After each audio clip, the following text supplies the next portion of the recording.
알고랑 고란 대표 나오셨습니다. 안녕하십니까? 네, 안녕하세요. 네, 반갑습니다. 어제 저희가 이 시간에 또 비트코인 얘기할 때 87,000달러였거든요. 근데 그때도 이거 너무 많이 떨어지는 거 아니냐 이 얘기를 했었는데 지금 현재 84,000달러까지 왔습니다. 사실 과거 비트코인 변동성에 비하면 이 정도는 사실 뭐 늘 있던 예상했던 수준인데 문제는 뭐냐면 24년 1월에 비트코인 ETF가 승인돼서 거래된 이후로는 정말 그야말로 변동성이 주식보다도 더 낮게 유지가 됐었어요. 이 가격 하락이 5% 이상 나온 적이 이제 별로 없을 정도로. 그러게요. 그런데 그 이후 비트코인 ETF 승인 이후 처음으로 이렇게 큰 변동성이 나온 거라서 게다가 아마 시장에 많은 참여자분들 가운데 그 비트코인 ETF 출시 이전부터 투자하셨던 분들은 그닥 많이 당황하지 않을 수도 있지만 그 이후에 들어오신 분들이 훨씬 더 많잖아요. 그러니까요.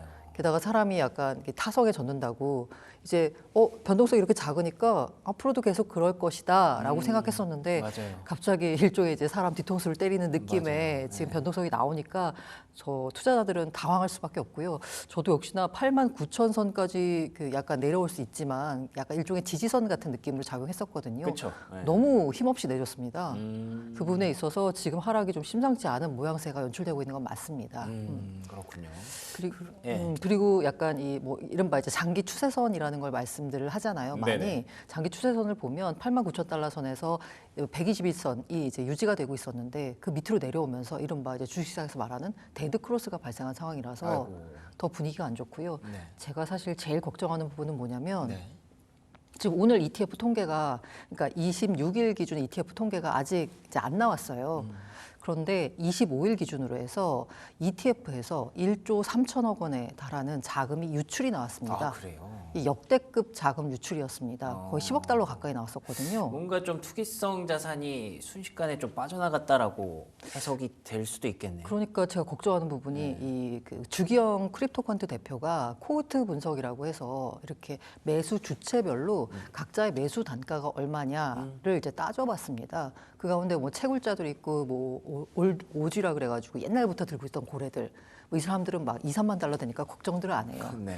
근데 비트코인 ETF의 경우에 이때 들어온 자금의 평균 매수 단가가 89,000달러라고 분석을 해놨더라고요. 어이구. 그래서 그 밑으로 내려오면 사람들의 마음 심리가 좀 내려오면 여기서 빨리 던지자라고 하는 손절매 물량이 나올 수 있거든요. 그런데 그 손절매 물량이 89,000달러 선 밑으로 내려왔다는 부분에서 상당히 조금 우려감을 더하고 있는 게 요즘 상황이 아닐까라는 생각이 듭니다. 그렇군요. 그래서 또 89,000달러를 조금 지지선으로 보셨던 것 같기도 한데 그게 무너지고 나서 이렇게 힘없이 내려오고 있다는 게 가장 좀 걱정을 할 수밖에 없는 부분인 것 같습니다. 그러면 왜 이렇게 주식시장 그래도 간밤에 좀 반등을 했는데 코인 시장은 여전히 힘을 쓰지 못할까? 그 배경을 좀 찾아봐야 될 것 같거든요. 첫 번째로 우리가 얘기를 하는 게 최근에 그 해킹 사태였던 것 같기도 한데 어떻게 보세요, 영향력을? 사실 지금까지 비트코인 시장은 제가 지금 말씀드린 모든 건 다 비트코인 한정입니다. 그렇죠. 알트코인은 계속 안 좋았기 때문에 예. 뭐라고 이제 드릴 말씀이 없고요. 이제 비트코인 한정에서 보자면 95,000달러 선에서 그냥 횡보하고 있었습니다. 이른바 이제 매크로 상황에 따라서 가격이 왔다 갔다 하는 움직임을 보였는데 그쵸. 주식시장과 비슷하게요. 네, 그랬죠. 그런데 이게 갈림길에 선 건 말씀하신 그 바이비트 해킹 사건이 아닐까라고 합니다. 무려 2조 원 규모에 달한 해킹 사건이고요. 사실 이게 지금까지 있었던 역대 최대 해킹 사고가 이 마운트 곡스라고 해서요. 이게 무려 2013년에 있었던 굉장히 기억나요. 옛날에 있었던 네. 그때 이 마운트 곡스라는 거래소가 전 세계에 있는 비트코인 거래량의 한 80%를 담당하던 거래소였어요. 근데 거기서 해킹이 나니까 뭐 가격이 급락했죠. 1,000달러를 넘고 돌파하면서 사람들한테 막 기대감을 심어줬던 비트코인 가격이 500달러, 300달러 수준까지 막 내려왔었거든요. 그래서 이제 그런데 그 해킹 당시 그 해킹 규모보다 이번 바이비트 해킹 사고가 사실 금액으로 따지면 훨씬 더 큽니다. 역대 최대예요. 지금까지 나왔던 그 모든 해킹을 다 합쳐도 바이비트 해킹 사고가 최대인데요.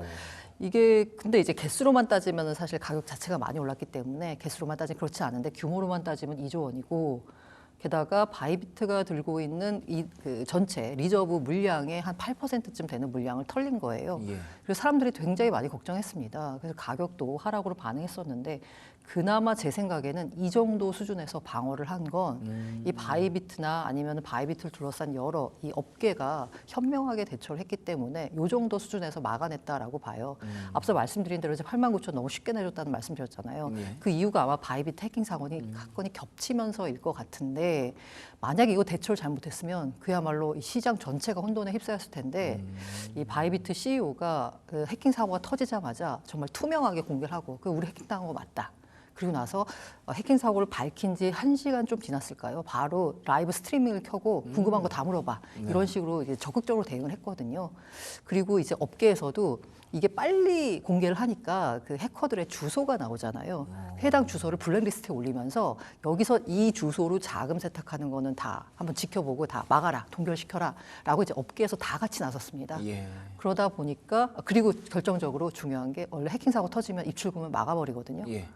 그러면 이제 사람들 심리가 더 불안해지죠. 아, 그런데 입출금을 막지 않았어요. 그러네요. 다 우리가 다 처리하겠다라고 하면서 처음에 터졌을 때는 FTX 아니야? 라고 걱정했었는데 이제 현명하게 대처를 해서 그나마 이제 조금 여파는 줄였는데 시장 상황이 안 좋다 보니까 지금 더 내려오는 분위기이고요. 앞서 말씀드린 대로 그 비트코인 ETF 평균 매수 단가의 89,000 아래로 내려오면서 매도 물량이 ETF 쪽에서 너무 많이 나오고 있어서 지금 가격이 계속 떨어지는 것 같습니다.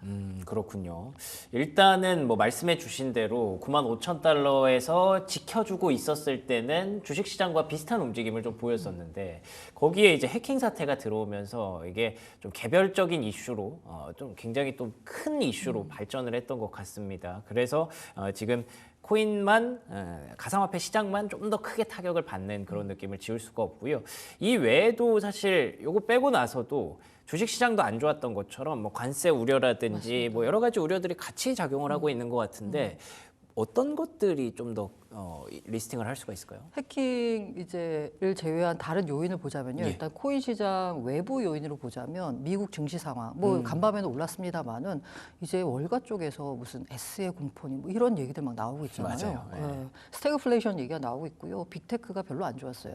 다만 엔비디아가 힘을 내줘서 아, 그렇죠. 네, 시장이 이제 방어를 하는 느낌이었는데 이러면서 이제 안전자산에 대한 선호가 증가했습니다. 그러면서 이른바 진짜 정통 안전자산이다라고 할 수 있는 금값은 여전히 사상 최고치를 경신하고 있잖아요. 맞아요. 근데 제가 일전에 이 자리에서도 말씀드린 것 같은데 비트코인은 디지털 금이죠. 그런데 지금은 디지털과 금 사이에 디지털 쪽으로 조금 더 치우친 느낌입니다. 현재 포지션은요. 네. 그러니까 다시 말해서 비트코인은 기술주와 비슷한 위험 자산으로 간주가 되고 있다라는 거죠.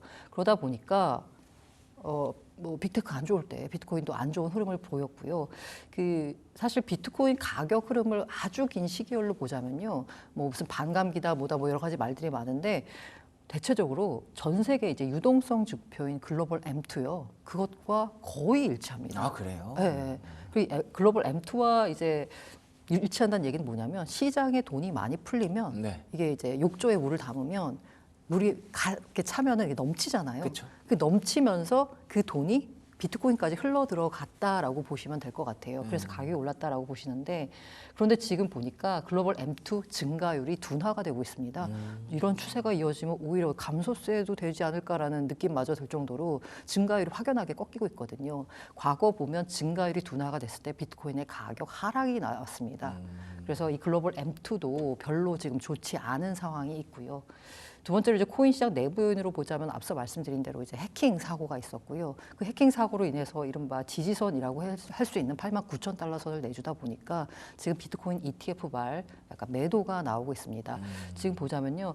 6거래일 연속, 25일 기준으로 6거래일 연속인데 저는 오늘 이제 이 시점에서 26일 데이터가 아마 조금 있으면 이제 나올 거예요. 네. 그 데이터에서 과연 얼마나 많은 유출이 나왔을까? 요걸 좀 이제 지켜보셔야 될 것 같아요. 투자자분들은. 그런데 이제 가격 상황을 보면 ETF에서 만약에 유입이 나왔다라고 하면 가격이 좀 반응하거든요. 우린 데이터를 뒤늦게 이제 확인하는 거니까. 근데 지금 가격이 떨어진 걸 보니까 아마도 ETF 쪽에서 또 어마어마한 유출이 나오지 않았을까라는 생각이 들고 있습니다. 그러면 기댈 만한 건 바로 트럼프 행정부의 크립토 정책입니다. 그러네요. 친화적인 정책이요. 근데 없어요. 나오는 게 없습니다. 지금 트럼프 대통령이 너무 바쁘죠. 아, 여러 가지 맞아요. 때문에 네. 이 코인까지 신경 쓸 겨를이 없어요. 뭔가 지지부진한 느낌이고요. 이 심지어는 그 SEC 코인 정책을 관할하는 SEC 수장이 폴 애킨스라고 이제 지명을 했는데 네. 지명한다고 되는 게 아니라 의회 인준 과정을 거쳐야 되거든요. 아직 안 됐어요? 아직도 안 되고 있습니다. 이러다 보니까 코인 쪽에서는 뭐 나올 게 없어요. 그러네요. 게다가 이제 크립토 차르라고 임명됐던 데이비드 sak스 네네. 같은 경우에 뭔가 활발한 활동을 기대했는데 사실 이분 같은 경우에는 백악관 내에 한 부분을 담당하고 있는 거잖아요. 그렇죠. 이분이 담당하고 있는 부분 자체가 이 관심을 못 받고 있어요, 맞아요, 시장에. 지금은. 그러다 보니까 이 존재감도 미미할 정도고 그러네요. 유일하게 기댈 만한 게 트럼프 행정부의 친코인 정책인데 나타나는 게 없어. 그런데 이런 악재들이 겹치고 있어. 그러니까 에이 그럼 여기 비트코인 말고 투자할 자산 많잖아요. 그러네요. 던지고 시장을 떠나는 사람들이 많다는 거 이게 조금 우려스러운 부분이죠. 그렇군요. 결론적으로 제가 여쭤보고 싶은 건 지금 사도 되나요?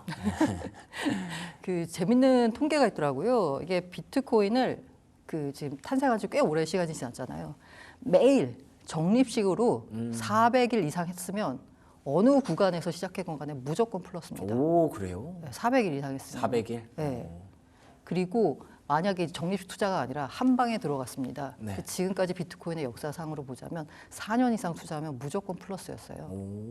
이 얘기는 뭐다? 비트코인이 장기 우상향했다는 거거든요. 그러네요. 네. 그럼 지금 들어가도 되냐라는 믿음에 앞으로도 비트코인이 장기 우상향할 것 같다라고 생각이 된다면 사실 지금 들어가셔도 됩니다. 그렇죠. 다만 지금 가격이 바닥이냐 뭐 이런 얘기가 하기에는 좀 불안하다 싶으면 말씀드린 대로 적립식으로 나눠서 이제 들어가시면 되는 거고요.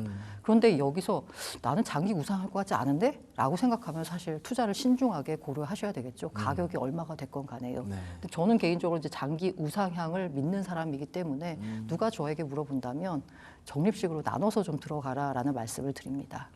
알겠습니다. 각자의 어떤 관점에 따라서 좀 다를 것 같기는 한데 장기 우상향을 믿는 분이라면 가격이 뭐 크게 뭐 중요하겠습니까? 예, 조금씩 모아가는 적립식 투자는 결국 배신하지 않았다라는 점을 기억하시면 될 것 같습니다. 지금까지 알고란 고란 대표와 얘기 나눠봤습니다. 오늘도 좋은 말씀 고맙습니다.